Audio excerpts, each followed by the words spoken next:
we have an incredible next hour coming up with some fabulous guests. We're going to be talking about climate tech and what AI can do in the world of climate, and also and specifically we're going to talk about oceans, coastline, and agriculture, and how all those combine and can work together. So let me bring up our panel, and then I'll tell you who they are and what we're going to do. We're going to chat a little bit with our Chief Executive Officer of Canada's Oceans Supercluster, Kendra McDonald. Come on out here, Kendra. Kendra's going to be here. Joining Kendra, sure you can clap. There she, all right, now the claps. Look at that. Joining Kendra, VP Corporate Development at Goodleaf Farms is Juanita Moore. She's coming out as well.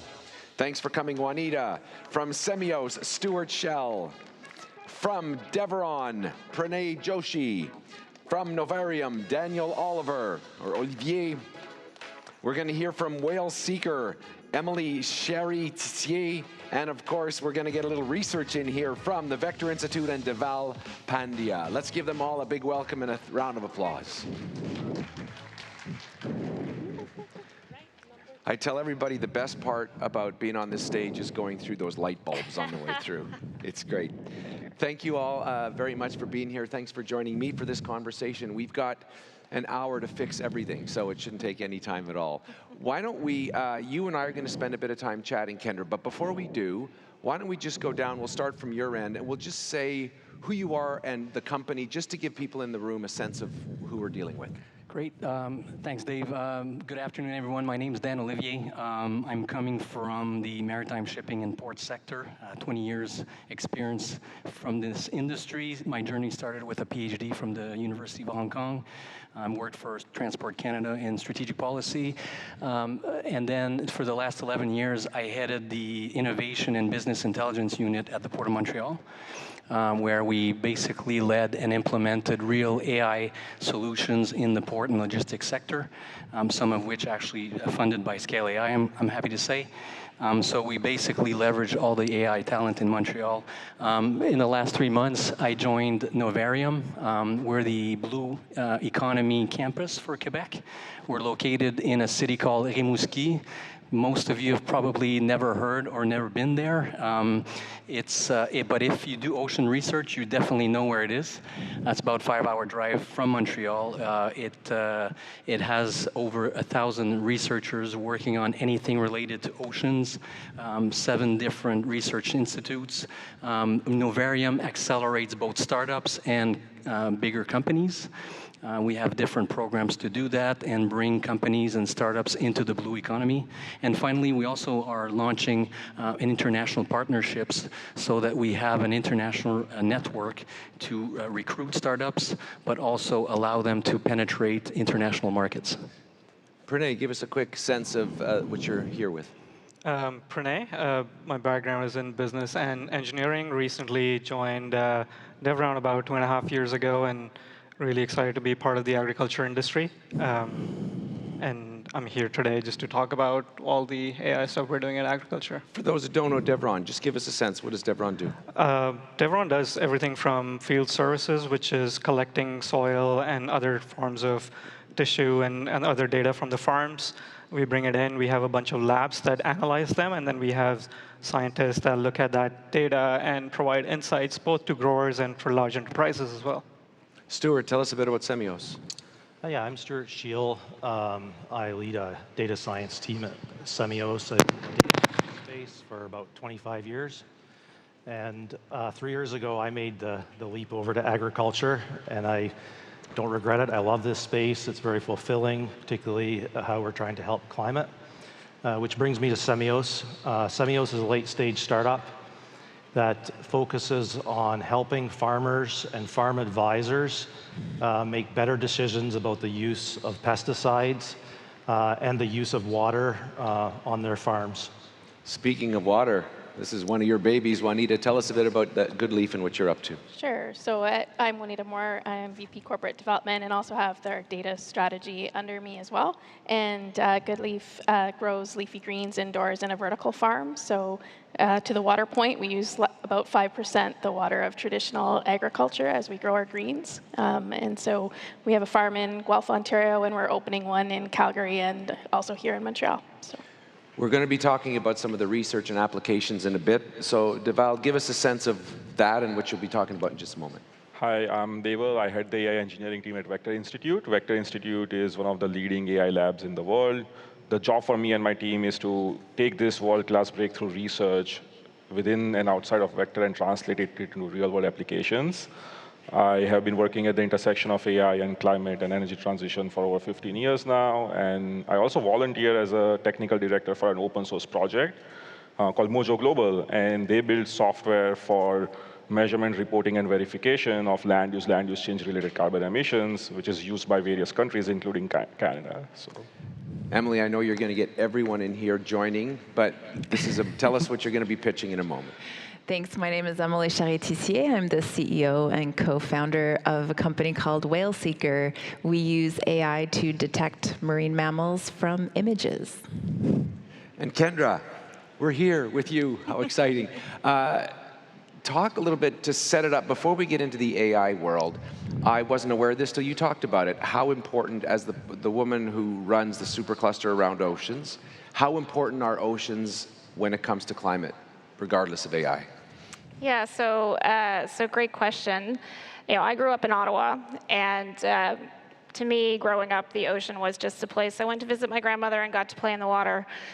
And I think sometimes for a lot of Canadians, that's how we think about the ocean. And when I went to school, I learned a lot about the rainforests and how the rainforests absorb carbon. But actually, the ocean absorbs much more carbon than the rainforests do. They play a very key role, number one, in the oxygen that we breathe. They play a very key role in feeding billions of people around the planet, and they play a very key role in moving 80 to 90% of our goods. So from a supply chain perspective, they're also really key.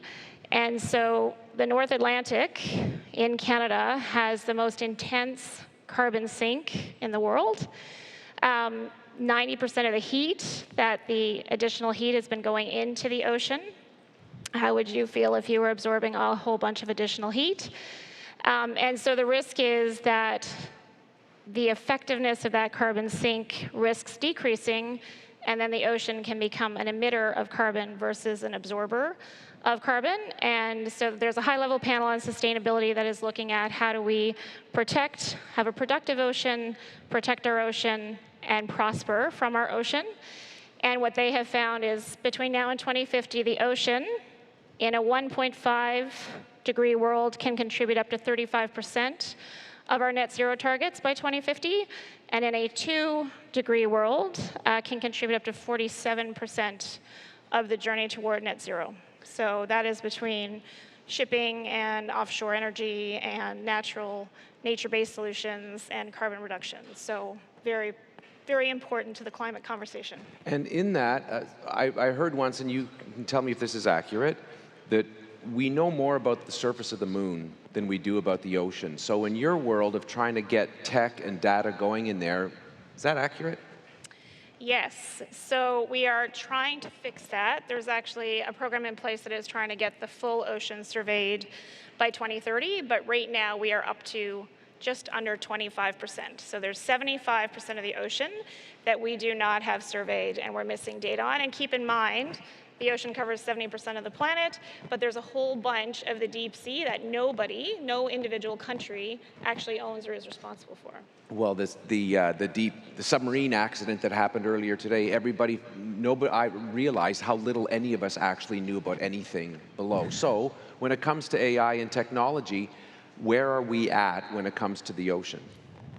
Yeah, so great question. I think we are starting to see more AI conversation in ocean. It's one of the reasons that I'm here is to talk about the opportunity that exists with ocean and AI. I think the first thing in the journey to AI is data. So we just talked about the fact that we're missing a lot of data. So how do we get the data? Then how do we get the data shared? But there are a lot of things that happen actually in the ocean economy that are still fairly manual. So when you look at hydro dams and how fish move around hydro dams, that is video. Someone looks at it manually. Huge opportunity to be able to automate that and make it more effective. If you look at seaweed farms, we can use satellite information to understand biomass, make that more effective. If you look at being able to track, so plastics. I'll let you talk about whales. Let's talk about plastics. Yeah. Right? The ability to actually find smaller and smaller pieces of plastic using artificial intelligence, understand the concentration of marine litter, be able to use other technologies to be able to clean up our ocean. So coastal resiliency, half of our coast is very sparsely populated. It's in the Arctic. We need to understand it. We need to be able to monitor it from a surveillance and a coastal resiliency perspective. So there's just, I think the opportunities are actually endless for where artificial intelligence can play a role in being able to help it. And I guess the other one is, as we look at carbon credits and carbon reduction solutions, having the confidence in what is actually happening and be able to prove that out, I think artificial intelligence will play a key role in that as well. One of the things that's come out of this conference that I've noticed is that we just think AI, well, it's easy and it's cheap, and it's not easy, nor is it cheap. When you're saying, okay, we need to get this information about oceans, who's going to pay for that? Yeah, so I think that is part of the challenge. So, the investment in this is important. You've got organizations that are trying to sort of pull data together. We're in the United Nations Decade of Oceans, so what they're trying to do as part of a discussion a couple years ago is just get some commonality around even data sets, so the data sets can start talking to each other like we've done in other industries, figure out where the missing data is, figure out what can be shared. I was giving the example earlier, there are contracts in place. It's proprietary in a lot of cases, the data. It's seen as being a competitive differentiator. So how do you change the conversation and help people understand the value of sharing that data versus being able to keep that data? And so I think, certainly investment in being able, we're seeing more impact investment coming into this space to be able to help have the data that we can then make decisions based on. And who's the boss? Who's going to say, Russia, you have to play along, or Japan, you have to play along, or Mexico, or Canada? Who's the one that says, when it comes to that point in the middle of the ocean, we all have to agree? So the challenge is they need to agree at United Nations level. We've got sort of international law of the sea. And so we talk about one ocean, the way the currents flow, any decision that any one country makes affects everyone, but you need to get unanimous agreement to be able to move forward, and that takes time. So that's part of the challenge. We don't have time. We need to be able to do these things quickly, and yet we need to go through this international process. So we're going to find a lot of the same conversations when it comes to ag, because they are related. We call this the surf and turf panel, because I think we covered both of those. Can you give us a sense of where Canada is when it comes to oceans compared to others? How do we rate? Yeah, so I think, when you look at our ocean economy overall, so Canada has the longest coastline in the world. We have the fourth largest ocean territory, but we are actually half the world average when it comes to our current GDP contribution to our overall GDP. So we're pretty small, and we are, at least in 2019, we were about $40 billion. The ocean economy is expected to be 4 trillion Canadian dollars by 2030. So one of the things that the Ocean Supercluster has said is, and working with our members and our board, is how do we become at least 5 times bigger? Like, how do we do that? How do we do that in a sustainable way? What I can say, though, is we're trying to collect more data, but Canada has real strengths when it comes to focus on clean and clean tech. We have real strengths, and I think there's a lot of interest in working with Canada. But the other thing is, the rest of the world doesn't wake up and think Canada. So we really need to get out and tell our stories. When people hear them, they're amazed by what is happening in Canada, but they don't know. So we have to keep telling our stories. We were in the blue tech. MIT did their first blue tech barometer. We were 10th. But we're slowly dropping because other countries are focusing on this. It's the same conversation we heard yesterday with AI more broadly. We have some leadership in the ocean economy. We have leadership in certain places, but we have to continue to invest. We have to continue to focus. We have to continue to be bold, and we have to continue to tell our story. Well, I want you to stay and jump in on all of this as we continue to discuss it. One of the things that in any industry is they say, well, what if you think differently? What if you think differently? Well, somebody said, what if you take one farm and stack another farm on top of it, and then stack another farm on top of that, which doesn't make sense until Juanita explains exactly how that happens. So this was one idea that you folks worked on, and explain a bit of that, and then we'll get into the AI as far as how that works. Sure. So as you said, we stack layers on layers, and we basically bring artificial light and we irrigate, and it's all automated. So essentially from seeding all the way through leafy green harvest, it's not really touched by human hands and no pesticides. And so it really creates delicious local greens and cuts down on the supply chain, because about 90% of our leafy greens come from the California and Arizona. So now we're able to get rid of those transport miles and deliver it to consumers. Side note, just in case anyone's wondering, you'd think, well, look, that's going to cost a lot of light, power, that's electricity, but in fact? Well, you cut down on transport miles. So if you look at the overall carbon footprint, and we're not releasing fertilizer, nitrogen into the atmosphere as well. So that's all contained. And so we can, using green energy, particularly here in Montreal, we have a great source of green energy. You can actually be lower carbon footprint overall than traditional farming. So part of it is just the concept. You say, okay, Yes. let's do it differently. Talk about AI and how that can play directly into this. So for our industry, yield and quality is hugely important to the overall business and our profitability and the story. So data drives that. So using AI and data to be able to optimize how much we're able to grow on one tray of lettuce and how much that gives us and what quality that is. It's really gathering all of those data points that we have. Because we have a controlled environment, we're not at the mercy of climate. Yeah. So we can actually get repeatable harvests and figure out how to consistently grow better and use AI and data insights to drive that optimization insight. So.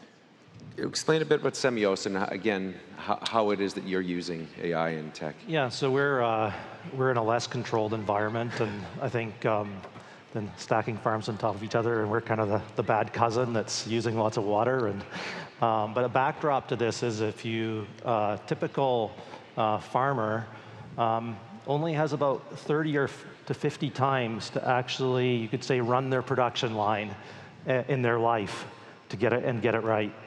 So with that context, it's a very, it's an environment where they're slow to trust, slow to change, because they've got this farm handed down to them from their family, and it's like a precious jewel that they want to hand off to their children in the same shape. So in the context of Semios, what we've done is we developed a large IoT network. It's kind of the grounding of our company. We have thousands of weather stations. We have thousands of traps capturing pests. We have devices that are measuring soil moisture 4 feet into the ground. We have devices measuring the shrinking and growth of a tree. And all that we're pulling together, and that's where my team comes in. We layer on top of that of predictive models. And we're trying to insert this into the farmer's decision-making process in a way that's not friction. There's not a lot of friction. And so we're coming up with models that say, okay, here's when we think the pests are going to be at their prime for infecting your crop. We think this is where, if you want to use conventional sprays, this is where we think you should spray. Or you can buy our organic solution that's not harmful. And the same in the soil moisture space is kind of predicting, this is how we think your trees are going to suck up the water based on what we've seen, the patterns we've seen to date. And we're not going to tell you exactly how much to water, but this is where we think you should be headed. So that's a little bit of a picture of what we're doing. And in the AI specifically to that, is that shifting where it's going, or how quickly, how is it adjusted what you're able to do? Yeah, AI is actually used in a lot. It's woven in. It's like, you think of like a workflow. We use AI, and then we use something else. We use pure science. Right. We use human in the mix. But like, just at the IoT level, I mean, we're using models to kind of detect when our devices aren't working. So we have that part. We're also using AI in pest detection. So imagery is a big part of what we do. And then we're using models to predict weather. So one of the things I learned in coming to this industry is just how much temperature and weather impacts our environment, and I think that plays into the whole climate space too. But you know, a pest, a really tiny pest, that's evolving based on an accumulation of temperature throughout the season. Not just today, it's not behaving just based on today, it's behaving on a pattern that's happened throughout the season. So that's where AI can come in, because we have this really vast data set that, you know, a human's not going to be able to work their way through, but through models we can provide a value that's simple to understand, but is complex to produce. Pranay, for your company, AI is at the heart of a lot of what you do. Explain to folks exactly how that works. Yeah, so at Devron, since we touch a lot of data, all the way from imagery to soil, one of the things we do is we try to bring in all that data layers into one stack that can then be used to get some insight that's valuable to the grower. In our experience, our growers don't really trust the data. They don't trust an algorithm. They trust the human being telling them what they need to do next. And so, although a lot of AI powers the decision-making within the company, it's still the human-to-human touch and interaction that's really powerful in agriculture. So over the years, we've acquired agronomists throughout North America, and we have an app called FarmDog that helps any agronomist for free just use their scouting data, clean it up in a way that can be used for things like machine learning. So that's been like historically what we've been doing with AI. More recently with generative AI, we've tried to combine data with what I like to call knowledge, which is just synthesized documents, whether it's research papers or other types of knowledge. And just as a contrast to just publicly available ChatGPT, as an example, we don't know what knowledge went into it. And so what Devron believes is that as a company, we have a lot of knowledgeable people who have a specific take on certain things. And we want those papers to be informing the AI to make recommendations. And we still don't think it's there yet, that a grower can just ask a question and just go with that recommendation. But it does have a multiplier effect on the team within Devron to provide these recommendations and be specific of where this recommendation actually came from. So that's sort of like our next leap into where we're going with AI. I have some data questions, well, for all of us, and we'll get to those. But Daniel, just explain a bit about the AI and the world you're in. Sure, quickly. I'm fairly new to the blue economy ecosystem, and the first thing that struck me was how much AI-driven many of the startups are. So Novarium, we have our own acceleration programs, and let me tell you, just for the audience, maybe 3 startups and how they're using and leveraging AI to make the oceans better. One of the startups is called Whale Seeker. Emily's here with us. Won't steal your thunder, but I'll just briefly talk about what she and her team are doing. Basically using satellite images to identify, locate, and inventory marine mammals, whether they're whales, penguins, sea lions, or even polar bears. So what they can do is basically, and all of these 3 startups have a very similar business models, and what they wish to accomplish is to automate manual processes from hours down to minutes.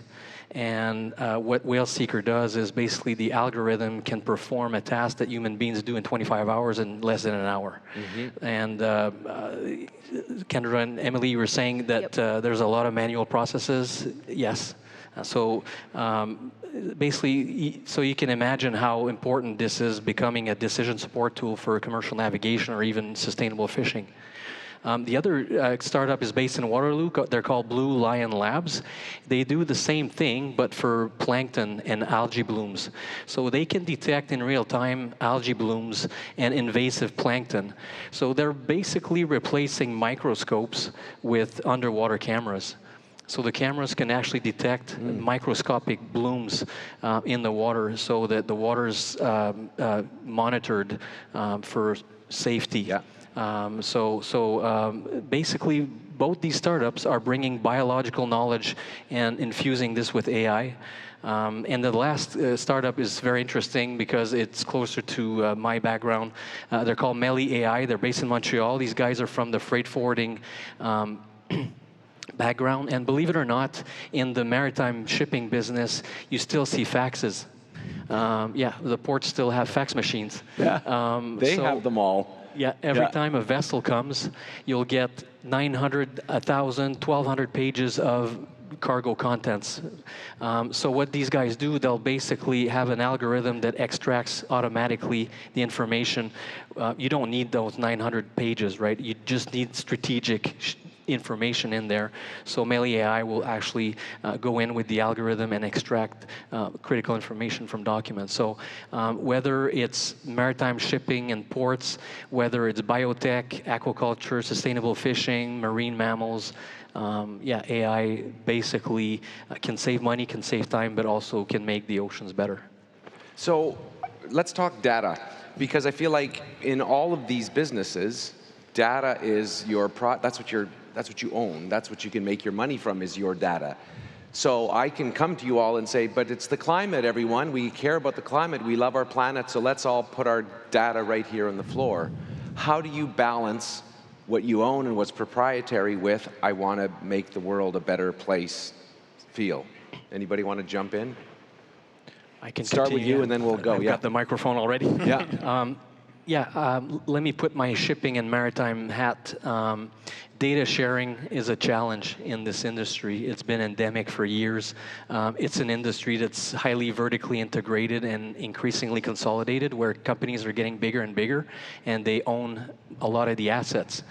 So they have less incentives to actually share data. So in the industry, is there enough data? Yes, there's too much. Is there quality? Yes, there is quality, but it's the sharing that's the issue. Let me share just one very practical example of how a simple data sharing project can make a big difference. It's the electronic navigation project at the Port of Montreal. So what this does is it establishes forecasts of water levels at berth 15 days out. So a ship captain that's loading the vessel in Rotterdam, bound for Montreal, would know exactly how much water there will be when they arrive in Montreal 12 days later. Okay, so that information is relayed to the ship captain. The ship captain can load the vessel more or less based on how much water there'll be at berth. And bear in mind that in the container shipping business, 1 centimeter of water is $15,000 of cargo. It's huge. Each centimeter makes a huge difference. So you want to absolutely optimize the load on your vessel. So when the ship arrives in the St. Lawrence River, there's a real-time profile of the water column. So what the vessel will want to do is actually surf the tidal wave. So by surfing the tidal wave, the vessel sits on more water, so it's safer to navigate, but also can slow down and cut down on emissions and speed. And you're basically reducing your carbon footprint. And then the next frontier is predictive ETA. So understanding when the vessel arrives with more accuracy means you can tell the ship captain, hey, at that speed, if you arrive tomorrow, the berth won't be available. Why don't you slow down and arrive the next day, so that when you arrive, the berth will be available. So that's how AI can really improve, to slow down your vessel, consume less fuel, and then when you arrive at the port, you can get service right away. For the two, for the next, both of you, either one of you can jump in. When it comes to what you know about a certain farm or about a certain product, or whether they should spray, not spray, it'd be nice to say, okay, all the world, let's all do this. How do you handle that where you can't share data, or you make... One concrete example from our app FarmDog is we have scouting data from a lot of farms, and a lot of these farms are just adjacent to each other. When looking at the weather pattern and the wind direction, when you see pests in one of the farms and it's scouted and you can detect it, it's really easy for FarmDog to say, I will send a notification to the next farmer saying you should look out for that, even though you haven't scouted your farm yet. Yeah. So having this type of capability is really powerful and empowering. But as of today, I can only do that if all those farms are for the same corporation or for the same company. Because growers take their data very personally. It's an extension of their farm, so it's an extension for themselves. It's, I guess, akin to like healthcare data for us. So they're really protective because in the past they've been burnt by someone misusing data for maybe adjusting the pricing of the crops or something like that. So personally, at Devron, we want to be 100% sure when we use data for any kind of analytical or predictive purposes, we have the best interests of the grower in mind, and we just go with that intent. Stuart, how do you decide what you share and what you don't share and where the money is and isn't? Yeah, my example actually was going to be very close because we talk about the farm. It's like it'd be like them sharing. It'd be like a company sharing their P&L with a supplier. Right. So, and particularly, yield is one of the things that we really desire to get hold of because, which is like their revenue. Yeah. So, because yield is, is an indicator of what everything happened, how everything fell into place. But one success that we've actually had in California and Washington market is aggregating the insight to a level that provides regional value, and this is particularly in pest pressure. So we have enough, we have thousands of these traps, so aggregating that to a county level or something where we can show like, oh, here's the pattern so far this season, this particular pest has had 2 flights already, likely to make a 3rd, so you can make a choice what you want to do, but this is the trend that's happening, and it's proven people have been very receptive to it. So it can work.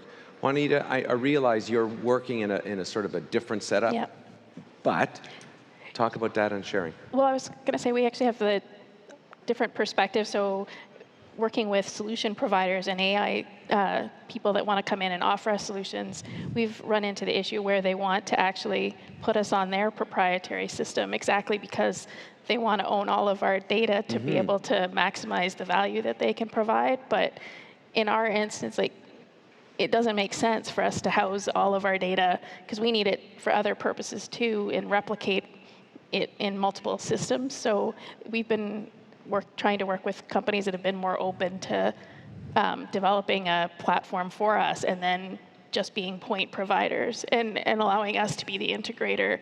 And we're happy to have someone come in and help us with an AI optimization that utilizes the data, but come in and provide a solution on top of our data rather than having to give it all to someone else into their proprietary system. Yeah, if I can make a few things that we're seeing. So one is there are certain spaces where the industry is improved by sharing of data. So safety, as an example. I think climate is a bit of another one where people recognize that we can solve problems by sharing data. What we're trying to educate and what we're seeing with our companies are, before it was all my data sets are proprietary. Now it's actually looking and saying, okay, well, which of these data sets truly do I need to keep proprietary, and what is other data, like maybe weather data or iceberg tracking, or that it doesn't really make a difference to my commercial success. Can I share those data sets? And I think the third thing that we are seeing, certainly in this UN decade, is there are more not-for-profit and or research institutions that are collecting more data and making that data available. So those things together are at least improving some of the data that's available and the understanding of the value of sharing versus keeping. How in your game or your world, how effective is it to say, this is for the climate, this is for our planet? So, look, there's always a balance of commercial interest versus altruistic. But I do think that there are data sets that the company is recognizing they can share, and particularly when it comes to weather, and we all are seeing extreme weather, for example, and so that type of information is not in most organizations. I guess it depends what they're doing. But in a lot of cases, that is not as proprietary as I have all this history on where the fish are going to be, and I'm going to be able to, maybe I'm not going to be as willing to share that to deal with biodiversity tracking as I am willing to share weather data, for example. So I think it really is starting to depend on the data set. Do you want to jump in? Why don't you go and tell us a bit about Deval, about the work you're doing and the research you are and the applications you're finding? On the data, I think specifically there are I agree with Kendra, like, there are specific use cases which is win-win for the entire industry, even multiple industries, and then we have to come together to create benchmarks. There's a role for governments and non-governmental organizations. Like we as Vector, we are recently going to release a data set for everyone's access, which is looking at reverse engineering material properties at an upcoming conference, which is useful for research right now, but it is not related to just one industry. It can be used for various aspects of climate tech. So there is a role for NGOs. I would say there are a lot of advances algorithmically in this field of federated learning, where you can actually build machine learning models without having access to data. And so we are seeing some breakthroughs, starting with healthcare industry, but the industries which are highly regulated, where sharing data is even considered colliding. And you can build models without having access to data, without even actually transferring your data outside of your environments. And some of those breakthroughs will translate into climate. And then there's a role for governments. There is, like, I think one of the biggest impact which happened in the data sphere was Sentinel-2. Like, all of us have probably used it, are familiar with it. That data set had probably had the most impact in climate tech than any other data set out there. And so we have to find as a community, like not just, say, research or application, but international community in creating more of those data sets together. Emily, I just feel like, boy, she's got something to talk about. I feel like your insight, because you use AI and imaging. Yes. You use AI in imaging. And what I bet none of us have thought about is, would you use AI in imaging for whales? Well, yes, you would. So I'll set you up as badly as that, but why don't you take a couple of minutes to explain your pitch, the company that you were set up with, and what you're working on. Great. I would like to talk about the data really quickly. Go nuts. Go first, sure. I'm very passionate about this. So yes, there is a need for more data for climate and oceans especially. Kendra did an amazing job talking about the disparity in ocean data and also how important the ocean is if we're going to reach any climate goals. And you're right. Data is so expensive to acquire that everyone wants to keep it for them. But what if we flip that on its head and give people the tools and democratize access to tools where everyone can have high quality data? Then the people will be more willing to share because it was much cheaper to acquire. It's not a differentiator anymore. And it's a win-win for industry as well as for ocean conservation. And so how are we going to scale? Apple just said it's going to be shipping 95% of its goods in the next 5 years to not be flying things everywhere. Well, that's a heck of an uptick in ocean traffic. How are they going to quantify their impact on ocean risk, ocean biodiversity? And so Whale Seeker uses off-the-shelf technology, and we detect marine mammals, all marine megafauna, but it's easier to say whales, so that this can be an extra data point in everyone's system. And the routing, ocean routing from A to point B, we've got ocean current data real time. We've got meteorological data real time. How about whales just be real time data also in there, and we just don't hit whales anymore, and we're solving the problem of ship strikes, but also at the same time we're better understanding the scope.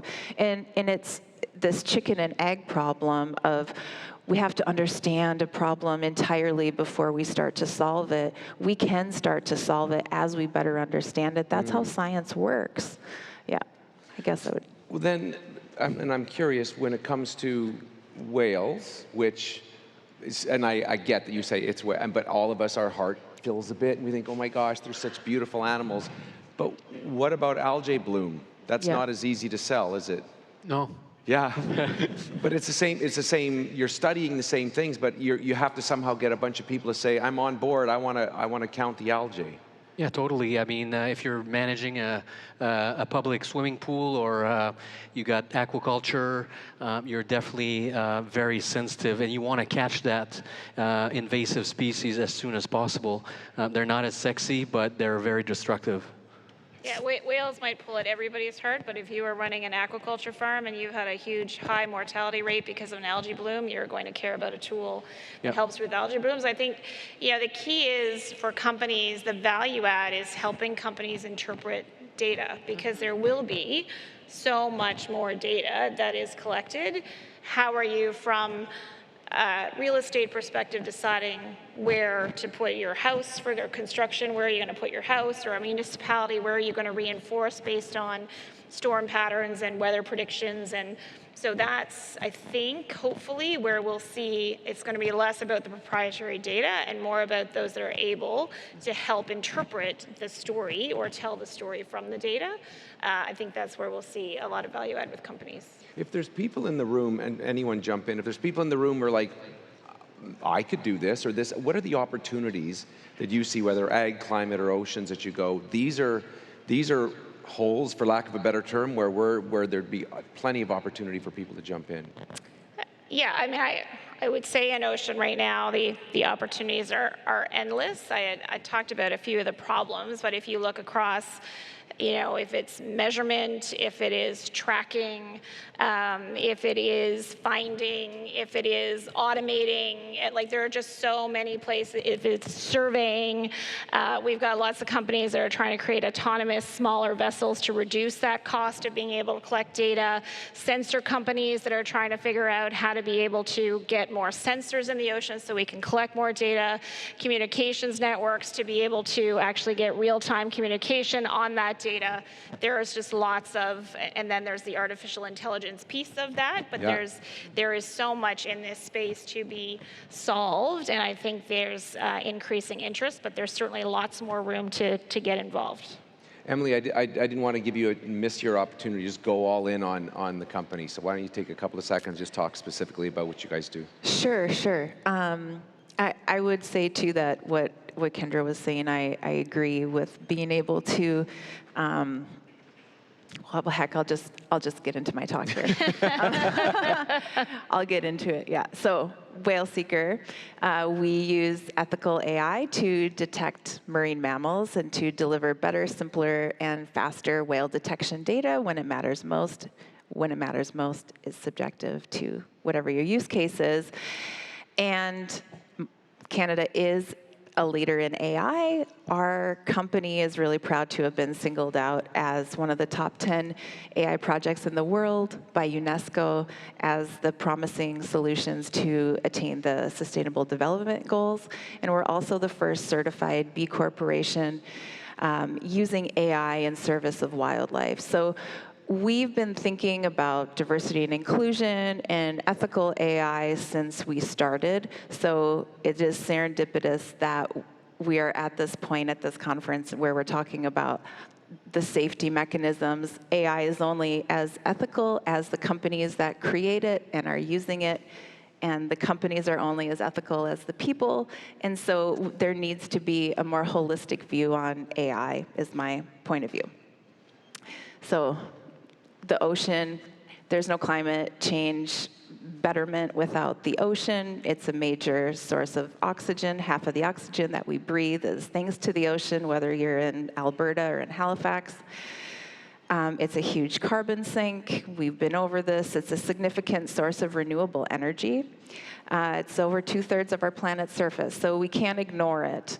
However, 95% of the ocean is yet to be studied, and most of what has been studied has been around coastal areas because that's where people are, and that's where the interest is because it's in our backyard, so to speak. And there's no healthy oceans without a healthy whale population because whales are ecosystem engineers. They contribute to nutrient cycling both within the water column and also throughout throughout ocean basins. When they do their migration, they contribute to carbon sequestration because of the carbon that they accumulate in their body, but also because of phytoplankton. Their poop gives essential nutrients to phytoplankton, which is the world's largest carbon sink. And so all of this together means that they contribute to climate control. And as I said, we need more solutions. We need more accessible solutions. And well, what does that look like? That looks like something that is easy for people to understand, that is immediate, that is something that is scalable, that isn't just good for San Francisco or just good for Halifax or just good for Rotterdam.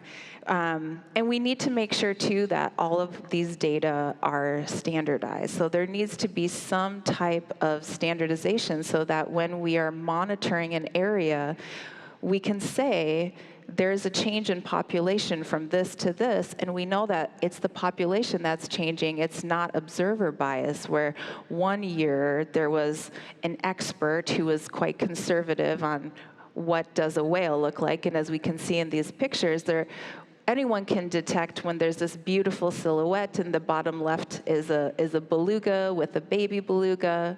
Aw, baby whales. But you can see in the other three that there's a lot more nuance here. And whether we say that is a whale or that is not a whale depends on the use case. So is it a situation where we're monitoring an exclusion zone and we need to be really, really trigger happy with our detection algorithm and say, if there's even a risk of any marine mammal within this zone, we need to shut down operations? Or are we working with researchers who know how much time a whale spends in the top 2 meters of the water column, and they only want individuals detected in that perceived part of the water?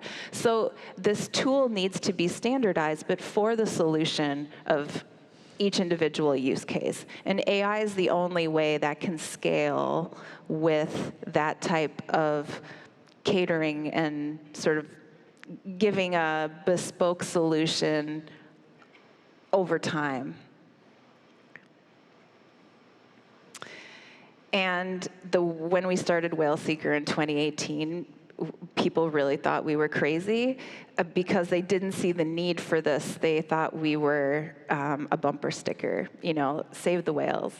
And we do want to save the whales, but we also want to save the ocean and the planet, and we know that everything is connected. And so we're creating the tools to make that possible. And as we've seen, especially since COP15 with the Sustainable Development Goals, just last week at Climate Week in New York, the Task Force for Nature-Related Financial Disclosures revealed the way that they want the reporting done. And so now there is more buy-in from, yes, governments, but also the financial sectors, which in my point of view is essential to scaling where nobody owns the oceans, but somebody owns the ships that's going through the oceans. And so we need to regulate those ships. And so we need buy-in from the insurance companies, and we need buy-in from the investors who are now in North America. It's a nice to have, all of this quantifiable data, but it is a need to have in Europe. And so as the world is shifting and there is a need to scale ocean risk, we need those tools that are reliable and that are ethically made and that are available to everybody as well. So I want to say thank you. This is our fantastic team that has worked on this, and I would be happy, and anyone on our team would be happy to chat with you. Thank you so much. Thanks here for Emily. So our next speaker is set to go now. So I want to go. What if we just go quickly down and just say either one thing, what gives you hope, or what's a great opportunity? Either one, pick one, and we'll just smoke through, work our way in, starting from your end. All right. So what gives me hope is I'm working with startups every day, and it's the fire in their eyes. The quality of Canadian entrepreneurship is absolutely amazing, but they need support. They have amazing ideas. They know their ideas are worth something on the market, but sometimes they're just not sure how to get there. So we're here to do that for them, help them. Apprenez. What gives me hope is the multiplier effect AI is going to have on the human potential. And I encourage everyone, if you're not doing it already, use AI in whatever field you are. If you're in agriculture, that's even better. But yeah, use AI to multiply your effectiveness and make an impact in the world. Stuart. I have hope from two ends of the spectrum. One, as a startup, we have benefited from the federal government and supporting our cause. And so it's great that Canada is investing in this area. From the customer end, we're starting to get a lot of, like you'd say, like 20, 30-year-old veterans and ag advising space reaching out to us saying, can we use your tools to go to our customers and help them to change behavior? That's pretty exciting when you see people who are experts in their space and have been at it a long time wanting to use kind of AI-driven output. What about you, Anita? I think just listening to all of the companies here and the solutions that are being put forward to address climate change, and so as many threats as we face, and I know there is a lot that's on the opposite side in terms of positivity. It's exciting to realize it's not just sitting around complaining, but people are doing. Deval, I realize if you want to talk a little bit more about some of your research, I don't want to get none of it, but I don't want to, do it quick. I'll be mindful of time. Yes. Yes. I think we are at this very interesting cusp of climate tech 2.0, which is going to be powered by AI, and we are seeing some brilliant breakthroughs in AI research, like accelerating climate simulations, finding new materials much faster in months rather than years, all powered by AI, balancing the grid, which will increase the adoption of renewable energy, having better agriculture systems, improving biodiversity. But AI is not going to be able to solve it alone. AI is going to be a big enabler. And the biggest opportunity I see right now is collaboration. If you are working on building AI systems and AI models, seek people who are trying to solve a problem in climate tech. If you're solving a problem in climate tech, you are building a product, find that researcher who is on the verge of having an AI breakthrough. And when we come together, I think magic will happen. We'll build the future that our Earth deserves and that we need, but we will have to collaborate for that. Great. Emily, I mean, other than Whale Seeker, what's your inspiration? What's the hope for you? It really is the whole blue economy that is really waking up and growing and getting the attention that it's deserved. I see that tilt, and makes me very hopeful. Oh, good. Kendra. Yeah, I'll build on that. Just the incredible momentum that we're seeing, and the conversation is sort of snowballing, and more people are getting involved. And I think to the earlier discussion, we are seeing entrepreneurs that are not only passionate about building their business, they also are passionate about saving the climate. We had 9 projects announced this morning that are applying AI across a whole bunch of different areas, and it's just incredibly exciting. And I think we're just scratching the surface of what we can do. So we were talking backstage. I have a 12-year-old and a 10-year-old, and when I showed them, okay, I'm going to be doing this, we're going to be talking about this, my son was very disappointed. I'm not doing anything on video games. He was like, what are you doing this for? However, when they heard this one, they're like, oh, are they all going to fix the planet? And I said, yes, they are. So I appreciate that I can go home and say, you folks are fixing the planet, and all of us can get involved and use AI to do that as well. Can we thank this incredible panel for being here? Thank you all so much. Really well done. Thank you.